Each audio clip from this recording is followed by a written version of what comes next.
頭來鄉親啊，繼續來看台中市的警察局長吳敬田，甲台北市信義分局的分局長蕭慧珠是翁仔某。因有一個外號警界的神雕俠侶，兩個人攏是高階的警官，但是想袂到，因的查某囝竟然牽涉到詐騙案，被判刑5個月。兩翁仔某回應講，查囝少年社會經驗無夠，因尊重法院的判決。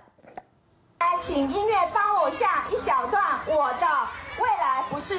讓我們一起打擊詐騙不是夢。用輕鬆的方式來到靈體宣導防詐騙，伊是時任士林分局長的蕭慧珠。做警察了後，不管佇咧倒一個分局，都能看到伊摒說宣傳打擊詐騙的身影。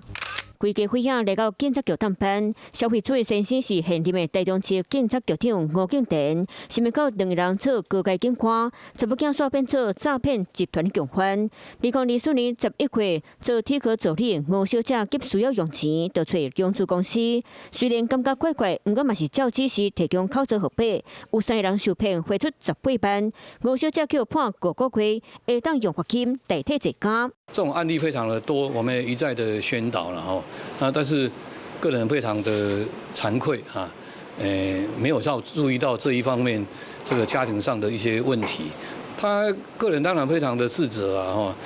自己的父母是警察，結果他自己還被騙。查某囝涉案的時間點，當時蕭慧珠佇咧做內務的分局長，嘛當佇咧為轄區一件詐騙案審公會道，一對母囝叫騙12萬，總叫警察驚喜，兩人總自殺。當時蕭慧珠閣出面回釋咧。我在全程當中，跟秉持着這個不隱瞞、不避重的態度，跟家屬說明我們員警在受理過程當中的